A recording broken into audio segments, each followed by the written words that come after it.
की छोटी बड़ी खबरों के साथ ग्रैंड न्यूज में आपका स्वागत है। नमस्कार, मैं तिलेश्वरी। आगे बढ़ने से पहले आइए देखते हैं आज की हेडलाइंस।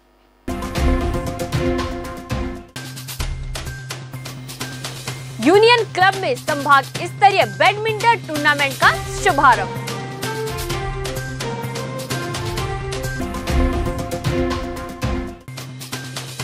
नए साल में दुर्घटना रोकने जगदलपुर पुलिस उतरी सड़कों पर।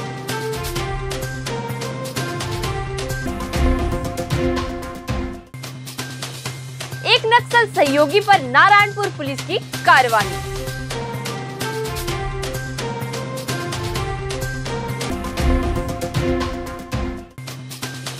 राजनांदगांव नगर निगम ने निजी हाथों में सौंपा टैक्स वसूली का जिम्मा।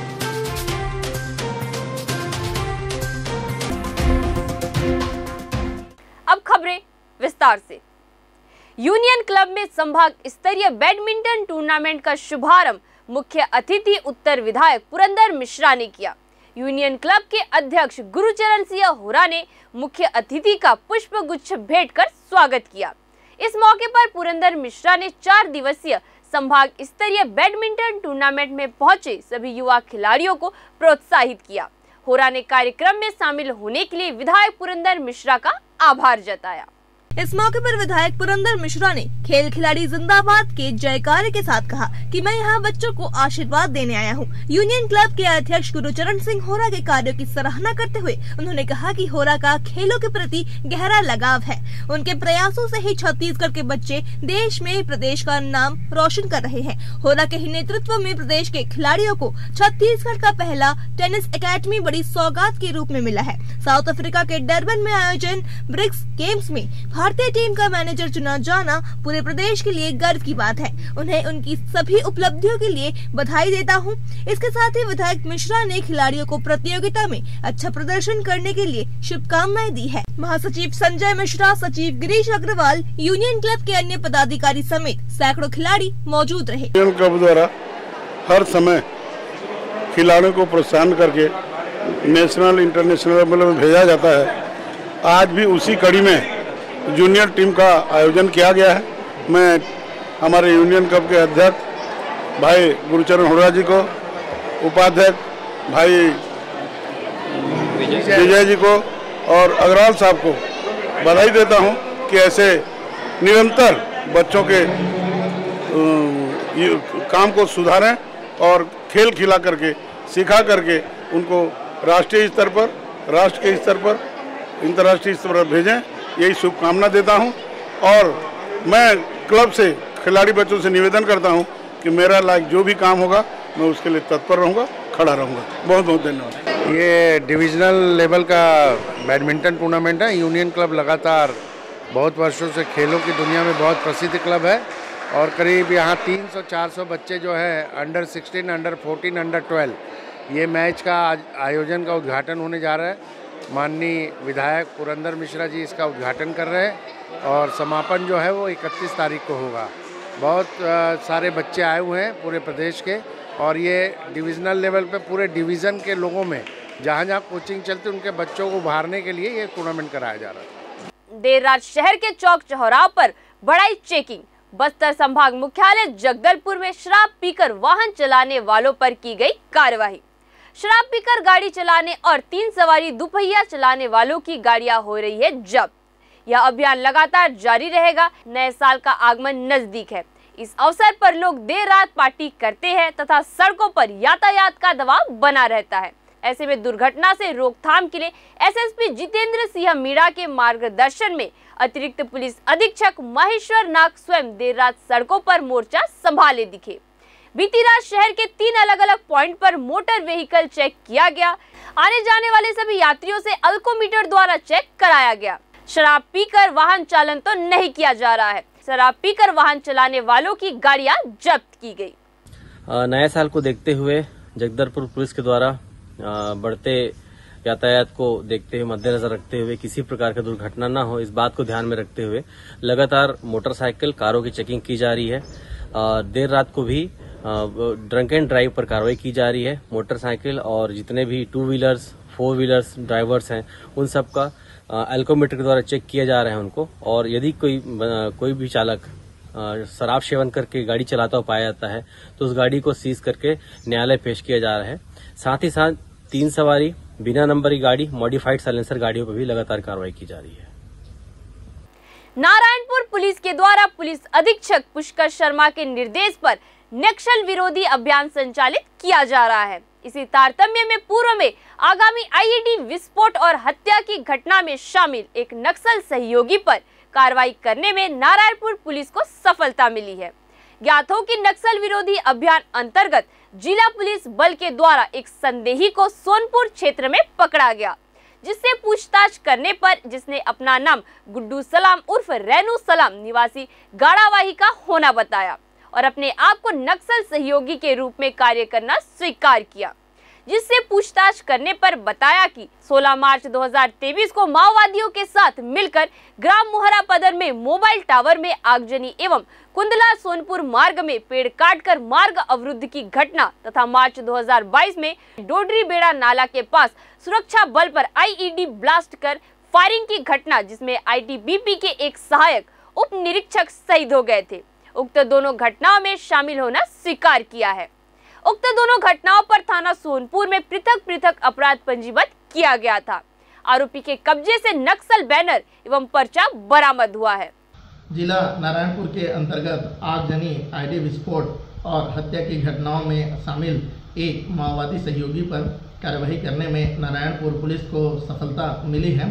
आज थाना सोनपुर क्षेत्र अंतर्गत एक संदिग्ध व्यक्ति को पकड़ा गया है, जिससे पूछताछ करने पर उसने अपना नाम गुड्डू सलाम उर्फ रेनू सलाम निवासी गाड़ावाही का होना बताया, जिससे पूछताछ करने पर उसने अपने आप को मार डिवीज़न के अंतर्गत नक्सल सहयोगी के रूप में कार्य करना स्वीकार किया एवं पूछताछ पर उसने बताया कि 16 मार्च 2023 को माओवादियों के साथ मिलकर मोरहा पदर में मोबाइल टावर में आगजनी की घटना एवं कुंदला और सोनपुर के मध्य मुख्य मार्ग में पेड़ काटकर मार्ग अवरुद्ध करने की घटना में शामिल रहना स्वीकार किया गया एवं मार्च 2022 को डोडरी बेड़ा नाला के पास सुरक्षा बल को नुकसान पहुंचाने की नियत से माओवादियों के साथ मिलकर सुरक्षा बल पर आईडी विस्फोट एवं फायरिंग करने की घटना में शामिल रहना स्वीकार किया गया और उक्त दोनों घटनाओं में थाना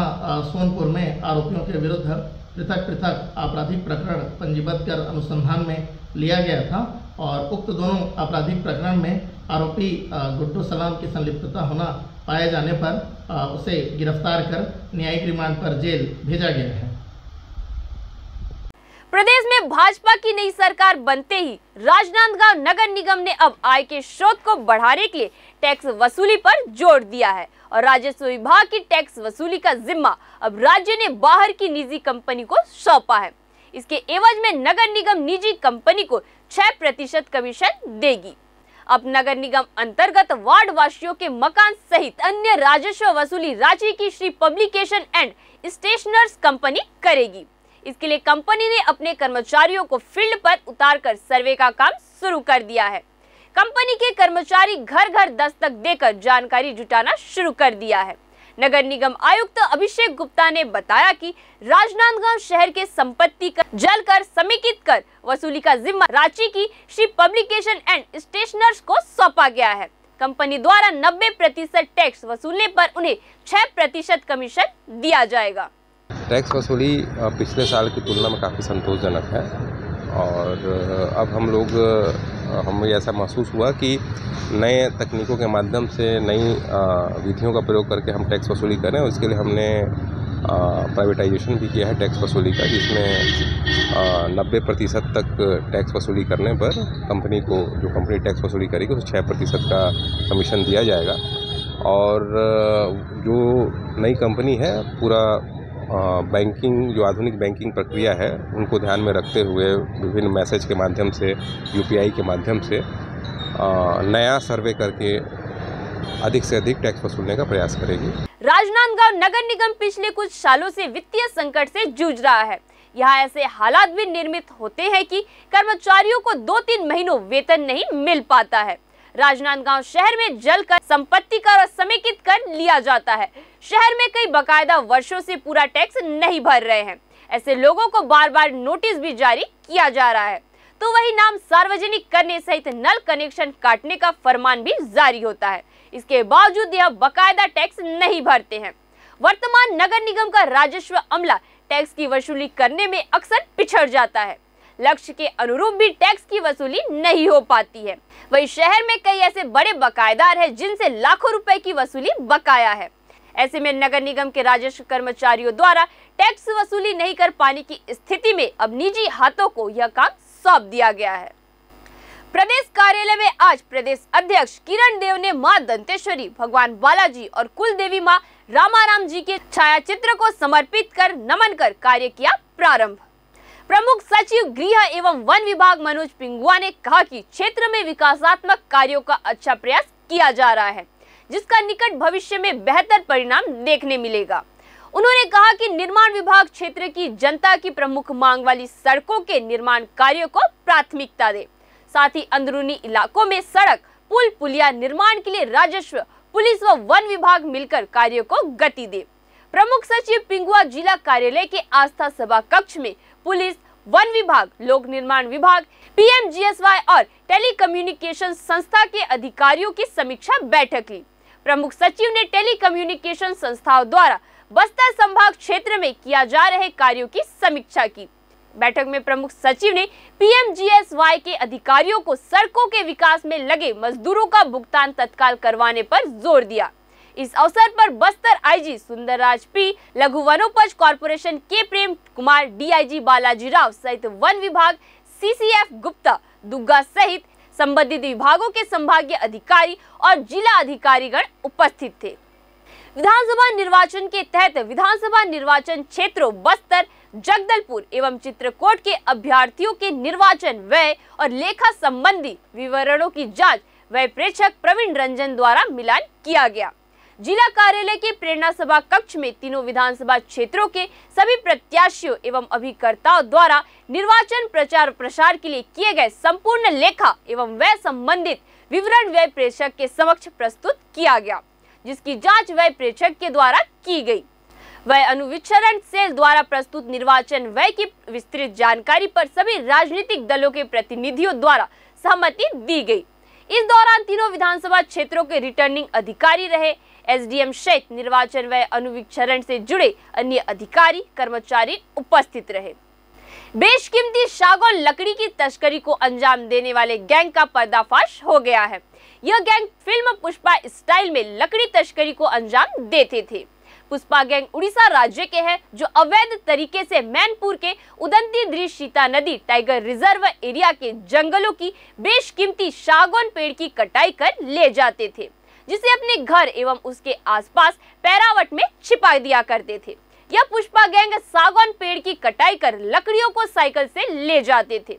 वही बारिश के दिनों में नदियों का सहारा लेकर लकड़ी पार करते थे और लकड़ियों को अपने बढ़ाई के माध्यम से तराशकर महंगे दरों में असम और पश्चिम बंगाल में सौदा करते थे।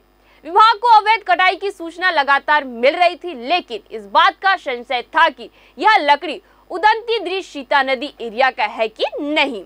इसको लेकर विभाग ने तफ्तीश शुरू की, जिसमें सामने आया कि उड़ीसा राज्य की लकड़ी तस्कर यहाँ सक्रिय है, जिस पर छत्तीसगढ़ की उदंती दृश्य सीता नदी टाइगर रिजर्व की एंटी पोचिंग टीम एवं उड़ीसा के वन विभाग की संयुक्त टीम ने कार्रवाई करते हुए 4 आरोपियों को धर दबोचा है, जिसके पास से 4 से 5 घन मीटर लकड़ी सहित भारी मात्रा में फर्नीचर जब्त की गई है, जिसका बाजार मूल्य लगभग 5 लाख रुपए बताया जा रहा है। अभी तक 4 लोगों को गिरफ्तार किया है। हमें 4 महीने पहले भी हमने सोनपुर में छापेमारी की थी, लेकिन उस समय जो है हमारे पास पुख्ता सबूत नहीं था कि लकड़ी हमारे टाइगर रिजर्व की है। लेकिन फिर हमें पता चला कि कुछ 2 गैंग हैं जो एक्टिव हैं, जो पुष्पा टाइप तस्करी को अंजाम देते हैं। लेकिन जो है इसी तारतम्य में हमने जो है रेंज ऑफिसर रिसगांव और हमारी जो एंटी पोचिंग टीम है उन्होंने कार्रवाई की और कुछ इस गैंग के कुछ मेंबर्स को जो है हमने पकड़ा और उनकी निशानदेही पे हमने उड़ीसा के राजपुर में छापामारी करी दिनांक 26 तारीख को। और वहाँ पे भी जो है 2 जनों को जिनको पकड़ा था, तो उनमें से एक जना जो है हमारे फॉरेस्ट गार्ड को छाती पे वार करके फरार हो गया था और एक व्यक्ति रात को हमारी अभिरक्षा से जो है 2:30 बजे रात को वो भी फरार हो गया था। लेकिन फिर हमने जो है पुलिस की मदद ली और हमारी टीम ने अगले दिन 4 लोगों को और उनके गैंग के 4 मेंबर्स को और गिरफ्तार किया और कुल जो है हमने अभी तक 4 से 5 घन मीटर जो है लकड़ी बरामद की है, जिसका अनुमानित मूल्य है 5 लाख रुपए करीब है। और ये भी पता चला है कि इस गैंग के द्वारा जो है लकड़ी को जो है बेचा जाता है आगे बढ़ई लोगों को, जो बंगाली गिरोह है जो कि अपने पश्चिम बंगाल और असम तक जो है फर्नीचर का सप्लाई करते हैं। तो इसी गैंग को जो है पूरा खत्म करने के लिए जो हमने अभी तक कार्रवाई की है और इसमें अभी 10-12 लोग फरार हैं, उसका भी जो है धरपकड़ के जो है उनको भी गिरफ्तार किया जाए। ग्रैंड न्यूज में आज के लिए बस इतना ही। आपसे फिर मुलाकात होगी नई ताजा तरीन खबरों के साथ। तब तक के लिए हमें दीजिए इजाजत। नमस्कार।